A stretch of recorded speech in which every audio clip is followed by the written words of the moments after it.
صلی علی محمد وعلی آل محمد كما صلیت علی ابراہیم وعلی آل ابراہیم انک حمید مجید اللہم بارک علی محمد وعلی آل محمد كما بارکت علی ابراہیم وعلی آل ابراہیم انک حمید مجید نحمد ونصلی ونسلم علی رسول الکریم اما بعد فاعوذ باللہ من الشیطان الرجیم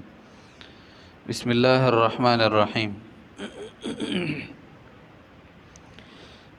یا ایہا النبی حرض المؤمنین علی القتال ان یکن منکم 20 صابرون یغلبوا 200 وان یکن منکم 100 یغلبوا 1000 من الذین کفروا بأنہم قوم لا یفقہون۔ یا ایہا النبی، اے پیغمبر صلی اللہ علیہ وسلم، حرض المؤمنین، آپ مومنوں کو باریے،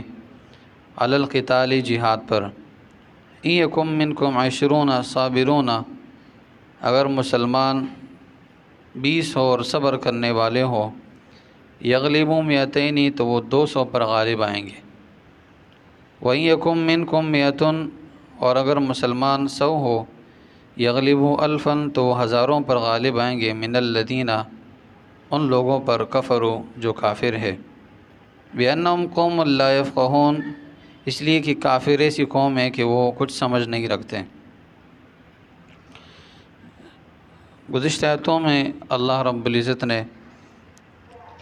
جنگ بدر کے موقع پر حضور نبی کریم صلی اللہ علیہ وسلم کو تسلی دی تھی کہ اے محبوب صلی اللہ علیہ وسلم، اللہ تعالیٰ تیرے لیے کافی ہے اور ان لوگوں کے لیے بھی کافی ہے جنہوں نے آپ کی پیروی کی، یعنی اللہ تعالیٰ سب کے لیے کافی ہے، مسلمانوں کے لیے کافی ہے اس اعتبار سے کہ وہ مسلمانوں کی مدد کریں گے، اور کافروں کے لیے اس اعتبار سے کافی ہے کہ اللہ تعالیٰ ان کو ختم کریں گے، یعنی اللہ تعالیٰ کے سوا تو کوئی کافروں کو ختم نہیں کر سکتا ہے۔ تو اللہ تعالیٰ مسلمانوں کے لیے کافی ہے باعتبار مدد کے، اور اللہ تعالیٰ کافروں کے لیے کافی ہے باعتبار عذاب کے، باعتبار سزا کے، یعنی اللہ تعالیٰ سزا دیں گے۔ تو گزشتہ آیتوں میں حضور نبی کریم صلی اللہ علیہ وسلم کو تسلی دی گئی تھی۔ اب یہاں سے اللہ رب العزت حضور نبی کریم صلی اللہ علیہ وسلم کو ایک حکم دے رہے ہیں کہ صحابہ کرام کو قتال پر ابھاریے۔ حرض کہتے ہیں کسی چیز کا بار بار تذکرہ کرنا، ٹھیک ہے، بار بار تذکرہ کرنا، بیماری کا ایسے بڑھ جانا کہ بیمار کو بالکل ختم ہی کر دے، تو یعنی بیماری ہٹتی نہ ہو انسان کے جسم سے، حرض کہتے ہیں اس کو۔ تو حضور نبی کریم صلی اللہ علیہ وسلم کو اللہ تعالیٰ فرما رہے ہیں کہ قتال کا بیان اس حیثیت سے کیجئے کہ کبھی اس کا ذکر آپ چھوڑے نہیں۔ اس لیے حضور نبی کریم صلی اللہ علیہ وسلم نے فرمایا الجہاد ماض الی یوم القیامہ، یعنی ایک بات کہہ دی، قیامت تک جہاد باقی رہے گا، کبھی ختم نہیں ہوگا، اتنی بڑی بات کہہ دی۔ تو جہاد ایک اہم چیز ہے، جہاد مسلمانوں کی بقا ہے، اسلام کی بقا ہے، دین کی بقا ہے، مساجد کی بقا ہے، مدارس کی بقا ہے، یعنی اللہ تعالیٰ کی ہر حکم کی بقا کے لیے جہاد ضروری ہے۔ اس لیے اللہ تعالیٰ صاف طور پر قرآن کریم میں فرما رہے ہیں وَلَوْلَا دَفْعُ اللَّهِ النَّاسَ بَعْضَهُم بِبَعْضٍ، اگر اللہ تعالیٰ بعض قوموں کو بعض کے ذریعے سے ختم نہ کرتا، لَهُدِّمَتْ صَوَامِعُ، تو جتنے بھی عبادت گاہیں ہیں، یعنی گرجا گھر ہے، وَبِيَعٌ وَصَلَوَاتٌ وَمَسَاجِدُ يُذْكَرُ فِيهَا اسْمُ اللَّهِ كَثِيرًا، یعنی جہاں کہیں اللہ تعالیٰ کی عبادت ہوتی ہے اس کے لیے کوئی نہ کوئی گھر بنایا ہوتا ہے، کوئی نہ کوئی کنیسہ، جیسے حضور نبی کریم صلی اللہ علیہ وسلم کے آنے سے پہلے گرجا گھر ہوا کرتے تھے، کنیسہ ہوا کرتے تھے، اس کے اندر لوگ عبادت کرتے تھے۔ لیکن جب حضور صلی اللہ علیہ وسلم آ گئے تو مدارس، مساجد بن گئے، اس کے اندر لوگوں کی عبادت ہوتی تھی۔ تو کہا کوئی بھی چیز باقی نہ رہتا، یعنی اللہ تعالیٰ کا ذکر ختم ہو جائے گا اگر جہاد کو چھوڑ دیا جائے۔ اور حضور نبی کریم صلی اللہ علیہ وسلم کی حدیث سے بھی یہ بات پتہ چلتا ہے، حضور نبی کریم صلی اللہ علیہ وسلم نے فرمایا اذا ترکتم الجہاد فسلط اللہ علیکم الذلہ، جب تم جہاد کو چھوڑ لو گے اللہ تعالیٰ تم پر ذلت کو مسلط کر دے گا، ٹھیک ہے۔ ایک دوسری حدیث میں آپ علیہ السلام نے فرمایا کہ اگر کوئی آدمی اس حال میں مرا کہ نہ اس نے جہاد کا ارادہ کیا، نہ وہ جہاد کے اندر گیا، نہ دل کے اندر خیال آیا، نہ کسی مسلمان کی مدد کی اس حیثیت سے کہ آپ میدان جہاد میں چلے جائیں، تو فرمایا وہ نفاق کی موت مرا،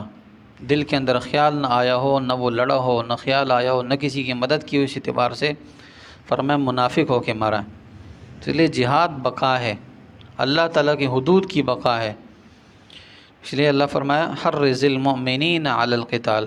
مومنوں کو اباری قتال پر، جہاد پر۔ اب قتال دو معنوں کے اندر استعمال ہوتا ہے، ایک تو یہ کہ کافر کے ساتھ لڑنا، ٹھیک ہے،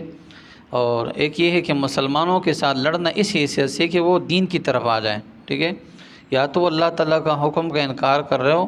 یعنی بالکلی طور پر مان رہے نہیں ہو، یا مانتے تو لیکن کمی کوتاہی کی وجہ سے اس طرف آ رہے نہیں ہو، لہذا ان کے ساتھ قتال کرنا، لیکن زبان سے ان کے ساتھ لڑنا، زبانی اعتبار سے ان کے سامنے اللہ تعالیٰ کی آیتیں پیش کرنا، بھئی نماز کی طرف آ جاؤ، دین کی طرف آ جاؤ، اللہ تعالیٰ کے احکامات کی طرف آ جاؤ، زکوٰۃ کی طرف آ جاؤ، نماز کی طرف، روزوں کی طرف، حج کی طرف آ جاؤ، یعنی اللہ تعالیٰ کے احکامات کی طرف لوگوں کو بلانا، یہ بھی ایک جہاد ہے۔ اس لیے علماء نے لکھا ہے کہ جہاد تین قسم پر ہے، ایک جہاد بالنفس ہے، یعنی نفس کے ساتھ لڑنا، انسان کے پاس اپنی جان ہی ہے تو جان لگا کے میدان جہاد میں جاتا ہے، دشمن کا مقابلہ کرتا ہے، تو کہا یہ جہاد بالنفس بالبدن، یعنی بدن کے ذریعے سے۔ جہاد بالمال دوسری قسم پر، یعنی مال خرچ کرنا اللہ تعالیٰ کی راہ میں، یہ بھی ایک قسم کا جہاد ہے۔ اور جو ہے جہاد بالقلم، ایک جہاد بالسیف، جہاد بالمال، جہاد بالقلم، یعنی تلوار کے ذریعے سے لڑنا اور مال کے ذریعے سے لڑنا، اور اس طرح قلم کے ذریعے سے لڑنا، یعنی اللہ تعالیٰ کے دین کو پھیلانا۔ اس لیے دین کے اندر بھی بہت سارے ایسے لوگ نکل چکے ہیں جو بدعات خرافات کو رواج دے رہے ہیں، تو اس لیے ان کے ساتھ لڑنا بھی ایک جہاد ہے، اللہ تعالیٰ کی احکامات کی طرف بلانا اور حضور نبی کریم صلی اللہ علیہ وسلم کی سنتوں کی طرف بلانا اور بدعات سے، رسومات سے لوگوں کو بچانا، یہ بھی ایک جہاد ہے، ٹھیک ہے۔ اور اپنے نفس کے ساتھ جہاد کرنا، نفس کے ساتھ لڑنا، یہ بھی ایک جہاد ہے۔ مطلب نفس چاہ رہے کہ میں نماز نہیں پڑھوں گا، لیکن آپ نے نفس کی بات نہیں ماننی، نماز پڑھنی ہے، تو یہ بھی ایک جہاد ہے۔ نفس چاہ رہے کہ میں نے روزے نہیں رکھنے، لیکن آپ نے نفس کے ساتھ لڑنا ہے اور روزہ رکھنا ہے۔ نفس چاہ رہے کہ میں نے خرچ نہیں کرنا ہے، تو آپ نے اس کے ساتھ لڑنا ہے اور خرچ کرنا ہے خوب اللہ تعالیٰ کی راہ میں، نیکی کی راہ میں، تو یہ بھی ایک جہاد ہے، اور یہ اس کو جہاد اکبر کہا گیا ہے، یعنی بڑا جہاد ہے۔ آگے اللہ تعالیٰ مسلمانوں کو ایک خوشخبری دے رہے ہیں اور ایک دلاسا دے رہے ہیں، ٹھیک ہے۔ کوئی آدمی یہ کہہ دیتا ہے کہ بھائی سامنے جو لشکر ہے وہ بہت طاقتور ہے، اس کے ساتھ ہم نہیں لڑ سکتے ہیں، تو دوسرا آدمی اس کو کہہ دے میں تیرے ساتھ ہوں، ٹھیک ہے، تو صرف کوشش کر، باقی میرا کام ہے۔ تو اللہ تعالیٰ بھی کہہ رہے ہیں ان یکم منکم 20 صابرون یغلبوا 200، اگر مسلمان 20 ہوں گے، یعنی اگر مسلمان 20 ہو، سامنے 100 کافر ہو، تو اللہ تعالیٰ 20 کو غلبہ دیں گے 100 پر، یعنی 20 کو اللہ تعالیٰ کمزور کر لیں گے۔ تو ایمان کی طاقت بہت زیادہ ہے، ایمان کی طاقت بہت زیادہ ہے، اس لیے مسلمان کو اندازہ نہیں ہے۔ اگر مسلمان کو اندازہ ہو جائے کہ ایمان کی طاقت کیا ہے، تو پورے دنیا پر اسلام کی حکومت ہو، مسلمان کی حکومت ہو۔